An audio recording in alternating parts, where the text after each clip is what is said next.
Hello, cette vidéo pour vous présenter les nouveautés et les retours en stock de cette semaine-ci. Alors on commence par une extension. C'est Trésor maudit pour le Fantasy Realms. Fantasy Realms, c'est un jeu de cartes à combo qui est super addictif. Excellent jeu. Et donc ici c'est une extension qui vient avec une cinquantaine de cartes, je pense. J'adore ce jeu, je vous l'avais présenté dans une précédente vidéo, c'est terriblement addictif. Généralement, on se dit on va faire une partie et on passe des heures sur ce jeu. Il est terrible. Donc c'est son extension qui est là. On a un Roll and Ride, un Flip and Ride plus particulier pour l'île des chats, qui est dans l'univers de l'île des chats. Donc un Flip and Ride de plus sur ce jeu de plateau à succès, qui vient de plateforme participative, il me semble, hein, le jeu de base. Et donc voilà, son Flip and Ride est arrivé. On a le Conseil des 12 qui vient de chez Lucky Duck Games.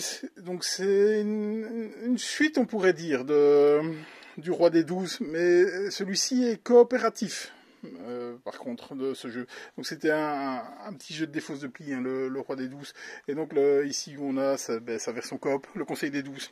On a Muséum Suspect de chez Blue Orange avec comme auteur Phil Walker Harding. Je vous en parlais la semaine passée, je pense, Phil Walker Harding avec Sushigo. Donc auteur extrêmement prolifique, Monsieur Harding, et avec plein de jeux à son actif et surtout des très très bons jeux. On a les ETB de Astre Radieux en Pokémon qui sont arrivés.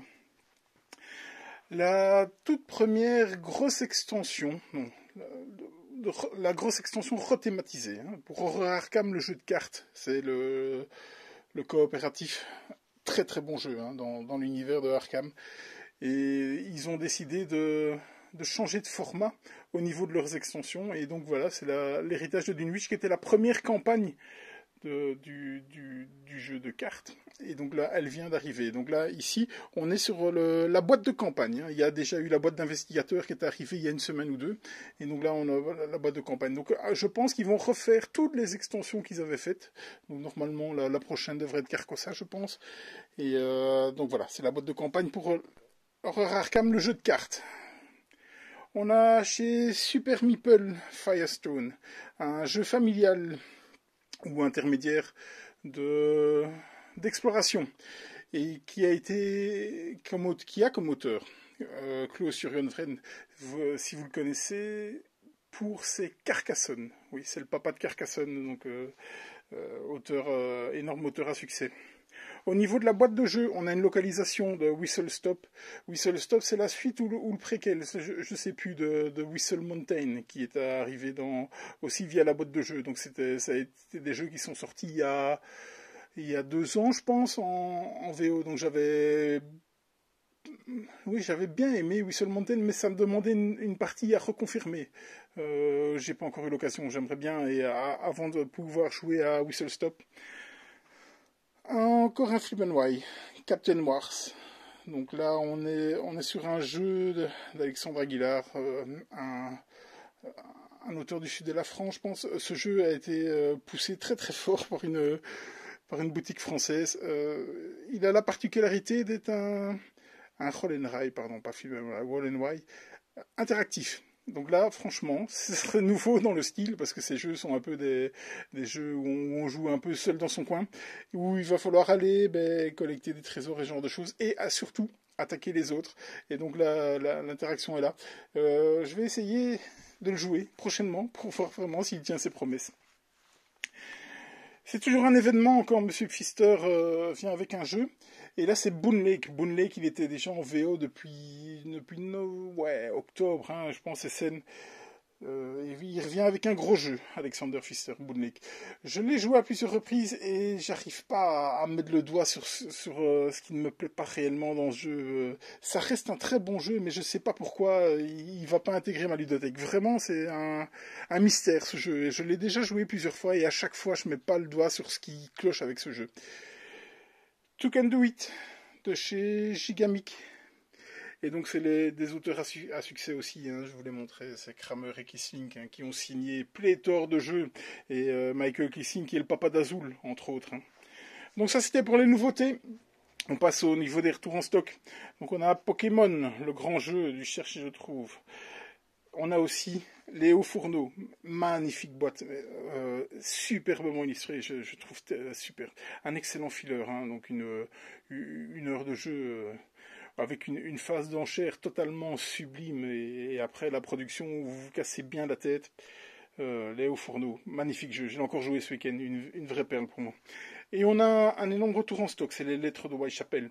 C'est un jeu qui était sorti il y a plusieurs années et qui était en rupture depuis plusieurs années. Ils l'ont réédité et donc c'est un jeu, on pourrait dire asymétrique, où il va avoir un joueur qui va essayer d'échapper à tous les enquêteurs et tous les autres enquêteurs vont essayer de le traquer à travers la ville pendant en plusieurs manches. J'avais joué ce jeu il y a plusieurs années, ça m'avait vraiment beaucoup plu et je suis très très content que Whitechapel revienne. Voilà, ça c'était le côté des retours en stock. On passe au niveau des jeux de la semaine. Ça va bouger un peu, hop, on va aller de l'autre côté. Et donc j'ai pu tester To Can Do It. Donc je vous en parlais, il vient d'arriver, To Can Do It, donc c'est un Kramer et Kissling, donc le papa d'Azul. Voilà, je vous laisse votre avis sur la charte graphique. C'est un jeu allemand, hein. Je pense que voilà, ça peut expliquer ce genre de choses. Personnellement, je suis pas spécialement choqué par la couverture, mais c'est plutôt au niveau des tuiles. C'est un peu compliqué. Donc, enfin voilà. Le jeu en demeure très très fun. Moi j'aime beaucoup, j'ai vraiment beaucoup aimé ce jeu, parce que c'est un énorme jeu de timing.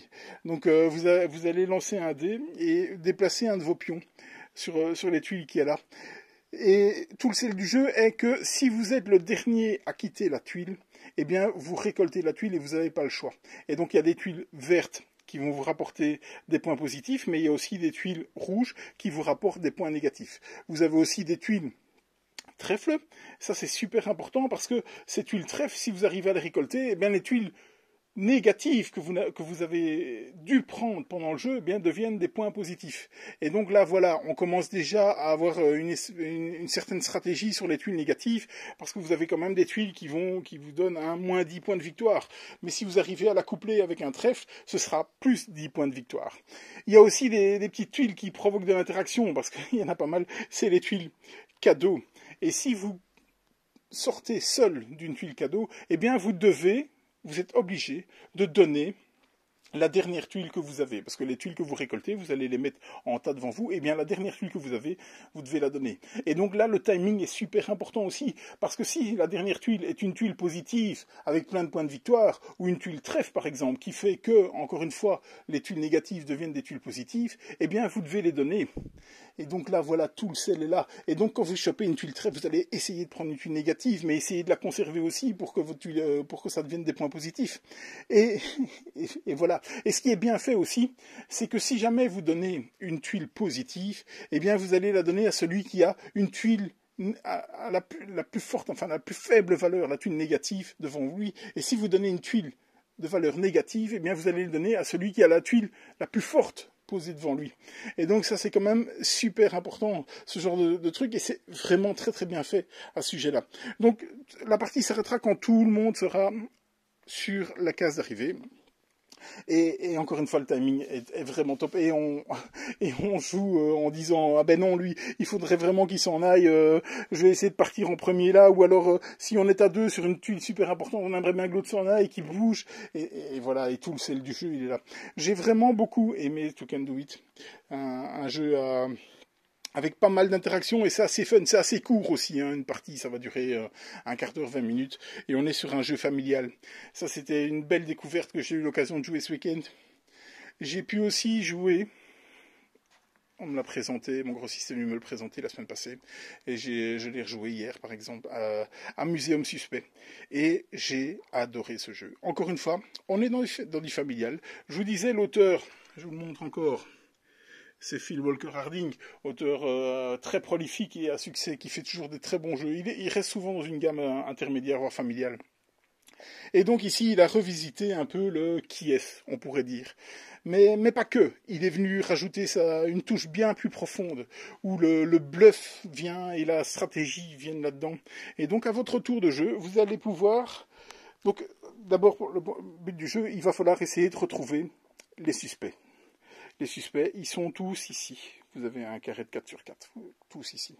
Et à votre tour de jeu, vous allez devoir consulter un des indices qui est ici, face cachée, qui va exclure des suspects de la liste. Donc si par exemple vous regardez celle-ci, eh bien ça vous dit que les 4 suspects à droite, donc ces 4-ci, ne sont pas les coupables. Et donc quand vous avez consulté l'indice, vous le retournez et vous allez venir mettre un jeton de valeur dessus. Et donc c'est là qu'il y a la partie enchère, on pourrait dire. Et donc vous allez mettre des jetons dessus. Et donc si vous mettez par exemple un jeton de valeur 3 dessus, eh bien celui qui voudra consulter cet indice, devra surenchérir sur vous et mettre un jeton de plus forte valeur. Et donc à quoi servent aussi ces jetons? Eh bien par après, avec cet indice, vous pouvez miser sur un suspect potentiel. Donc bien entendu, vous savez que là-dedans, il y aura pas de suspect. Et donc, vous pouvez aussi essayer de bluffer et d'induire les autres en erreur, et donc commencer à venir mettre un jeton. Vous allez prendre un jeton de plus faible valeur si vous le faites, et donc vous commencez à mettre un jeton face cachée dessus, et donc essayez de donner une indication, ou pas, bien entendu, parce que dans ce cas-ci, ce serait un bluff, aux autres. Et puis, donc, voilà, les autres vont venir faire exactement la même chose. Regardez un indice, par exemple, celui-ci, et bien voilà, on sait que, justement, si quelqu'un prend l'indice, mais il sait que le personnage n'a pas de béret, et donc ils savent très bien que ce n'est pas celui-là, mais ce n'est pas non plus celui-là, par exemple, ni celui-là. Et donc voilà, et ainsi de suite. On va enchérir sur des indices, on va aussi enchérir sur des potentiels suspects. Étant donné que c'est tiré au sort comme ça, il est possible qu'il n'y ait pas de suspect. Donc là aussi, il va falloir regarder, à voir si tous les suspects, s'il y a vraiment un suspect à la fin de la partie. Et donc à la fin de la partie, on va dévoiler tous les indices, on va retourner tous les potentiels suspects qui ne le seraient pas, et il va rester un ou des suspects, ou pas du tout. Et donc, ce jeu est super malin, j'ai vraiment adoré le jouer. J'ai fait une partie hier avec madame, et qui a beaucoup, beaucoup aimé. On est dans un jeu qui dure une dizaine de minutes à tout casser. Et on enchaîne les parties. C'est super simple, c'est super bien expliqué, et c'est vraiment très très fun. Essayer de bluffer les autres, voilà. Parce qu'on va pouvoir enchérir plusieurs fois sur le même suspect, donc voilà, c'est très fin, j'ai beaucoup beaucoup aimé ce jeu que j'ai découvert la semaine passée. Donc c'est un jeu de Phil Harding qui est édité par Blue Orange. Je vous en parlais la semaine passée, il est arrivé le dernier en date de Board and Dice, c'est fondateur de Teotihuacan. Donc il est dans l'univers de Teotihuacan, avec une charte graphique qui rappelle très très fort Teotihuacan, et avec une partie des mécaniques de Teotihuacan, surtout au niveau de la pyramide. Ce jeu est très très fluide. Donc je pourrais vous parler des auteurs, mais pour moi c'est des inconnus. Et les illustrateurs encore plus. Donc il a été localisé en français par Pixie Games qui localise les jeux Board and Dice. Board and Dice, c'est Teotihuacan, Tekkenu et tout ce genre de choses, Tawantinsuyu par exemple. Donc voilà, à votre tour de jeu, c'est assez malin. Vous allez devoir placer c'est un placement d'ouvriers aussi, sur des actions pour recruter des bâtiments, des temples ou une partie de la pyramide. Et donc, pour chaque action a un coût. Et vous allez venir vous placer déjà sur un jeton bonus. Et si vous êtes le premier à vous placer sur le jeton bonus, vous bénéficiez du bonus. Et donc pour prendre un bâtiment de niveau 4, eh bien, il vous faut un niveau 4. Donc, vous allez devoir déployer 3 de vos ouvriers sur un bonus, prendre le bonus évidemment en vous mettant dessus, et puis vous allez pouvoir récolter les bâtiments. Les bâtiments, c'est super important parce que vous allez les placer dans votre aire, sur votre plateau personnel, et ça va produire immédiatement des ressources. Donc les bâtiments, il va falloir essayer de les espacer parce que dès qu'ils arrivent en jeu, par exemple celui-ci arriverait en jeu, vous pouvez le placer, on va essayer de le placer ici, et vous allez venir mettre plein de ressources orthogonalement. Vous voyez, donc quand il arrive ici, il a produit tout plein de ressources qui vont vous servir à acheter des morceaux de pyramide par exemple, ou des temples. Et donc ça c'est super important de le mettre là. Mais donc vous allez essayer d'isoler vos bâtiments, mais par contre vos temples, vous allez essayer de les mettre dans des coins pour justement laisser la place libre à vos bâtiments. Et où c'est très malin, c'est qu'à chaque tour de jeu, vous allez déplacer votre meeple, et votre meeple, qu'est-ce qu'il fait? En fait, il vous dit dans quelle zone vous pouvez construire vos bâtiments. Donc il activerait que ces deux zones-ci, et la pyramide, ben, il vient sur cette zone-ci. Donc voilà, il se déplace, et par après, je vais devoir attendre que mon meeple revienne de ce côté-ci ou de l'autre côté pour pouvoir construire dans cette partie-ci, parce que maintenant je peux construire cette partie-ci et cette partie-là. Si vous voyez aussi, il y a des masques sur votre plateau personnel, et ces masques-là, une fois que vous avez entièrement recouvert une des zones de masque, ben vous allez prendre le masque qui correspond. Et le masque, évidemment, c'est pas mal de points de victoire. Et là, il y a une course, parce qu'il va falloir être le premier, parce que, évidemment, les valeurs vont être dégressives. Ici, je vous en ai mis qu'un, mais il y en a tout plein. Et il va falloir vraiment bien regarder ce que vos adversaires vont faire. Et où c'est vraiment fin, c'est parce que, évidemment, les masques, ils ont tendance à se placer un peu où on aurait tendance à placer des temples. Des temples, en fait, ils vont scorer énormément avec les pyramides. Et en fonction de où vous allez placer vos pyramides, eh bien, ils vont déclencher un certain nombre de points de victoire en fonction du nombre de bâtiments que vous avez. Et les pyramides, là, on est sur le système un peu de Teotihuacan, où il va falloir essayer de monter en étage. Donc, bien entendu, il faudra d'abord construire la base. La base qui va vous donner plein de bonus quand vous allez venir mettre des éléments de votre pyramide dessus. Et en fonction des couleurs qui resteront visibles, ils vont activer un certain nombre de bâtiments, de temples, pardon. Et si vous êtes sur la base, eh bien, tous vos temples de cette couleur-là vaudront 2 points. Par contre, si vous êtes à l'étage supérieur, ben, tous vos temples vaudront 3 points. Et si vous parvenez à mettre le 3e étage de la pyramide, eh bien, tous vos temples vaudront 4 points. Et ça, c'est quand même super intelligent. C'est vraiment fin et léger.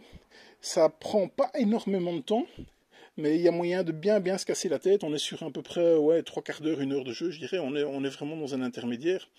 Et avec une belle profondeur, et l'interaction est assez bien, parce que au niveau de vos pions, on ne peut pas les monter indéfiniment, parce que une fois qu'il y a 4 étages, c'est-à-dire 3 pions dessus plus le bonus, eh bien on ne peut plus y aller. Mais par contre, si quelqu'un vient ici, par exemple, en y mettant un seul jeton, donc ça veut dire qu'il a 2 étages, le bonus compte aussi, donc il pourrait construire un bâtiment de 2 par exemple, il pourrait aussi prendre un temple de 3, mais il devrait payer un supplément pour pouvoir le prendre et le disposer.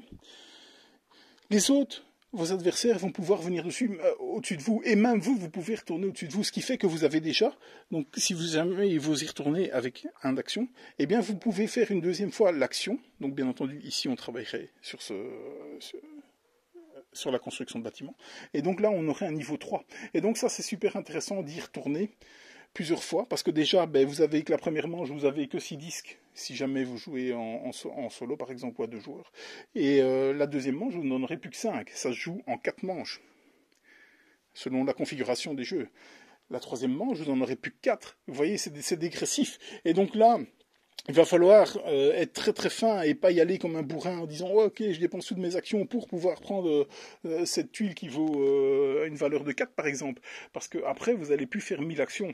Donc il faut peut-être mieux vous déployer petitement, on va dire, et payer des suppléments pour pouvoir prendre le bâtiment, des suppléments en ressources, pour pouvoir faire plus d'actions derrière. Et c'est là que c'est super fin, parce que à un moment donné, vos bâtiments, il n'y aura plus de ressources autour, vous allez devoir les faire reproduire, mais ça reproduira moins que si vous le posez. Si vous posez de nouveaux bâtiments, vous aurez moins d'espace pour vos temples qui sont des points de victoire en fin de partie, qui scorent très fort avec votre pyramide, la pyramide que vous allez essayer d'élever le plus haut possible. Et là, on est vraiment... C'est super fin, parce qu'en plus quand vous prenez des temps, vous allez prendre des petits contrats que vous allez valider avec ces actions-ci que vous allez essayer de valider avec certains bonus pour pouvoir prendre un temple, mais aussi avec le bonus valider un contrat qui vont vous donner des points de victoire. Et voilà, un jeu à combo très simple, vraiment...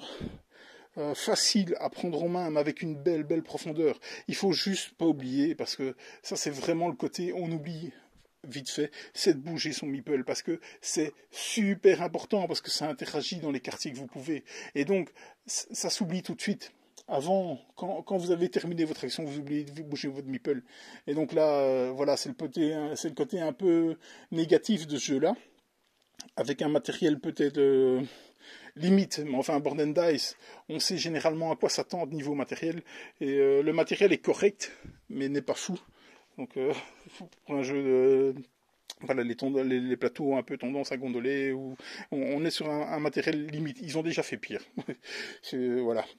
Mais il y a beaucoup mieux dans le jeu de société. Donc, matériel correct, sans plus. Donc, pour le point négatif. Donc, le point négatif, c'est qu'on oublie de bouger son meeple, et ça, c'est super important de le faire. Parce que franchement, ça décale toute votre stratégie, et votre stratégie, vous allez en avoir une, et vous allez espérer aussi avoir de la place, parce que c'est un placement d'ouvriers qui va vous permettre de collecter la gestion de ressources. C'est somme toute fort classique. Il y a pas spécialement un twist particulier, si ce n'est que on peut s'empiler pour avoir une action bonifiée par rapport aux autres, mais vous n'avez pas le bonus de l'action. Donc ça, c'est super malin. J'ai vraiment beaucoup apprécié cette partie-là du jeu. Et voilà, c'est vraiment un bon coup de cœur, ce fondateur de Teotihuacan me concernant. J'ai beaucoup aimé, j'ai vraiment envie de le jouer dans une configuration à 4 joueurs. Parce que, évidemment, les temples, il n'y en aura pas pour tout le monde. Les bâtiments, il n'y en a pas pour tout le monde. Bon, il y a un setup qui revient en place à chaque fin de tour. Et les pyramides non plus, il n'y en a pas pour tout le monde. Et donc là, avec une belle stratégie à mettre en place au niveau de la pyramide, j'ai vraiment hâte de le jouer à plus qu'à 2 comme je l'ai joué. Donc voilà, c'était les fondateurs de Teotihuacan, et on vous dit à la semaine prochaine.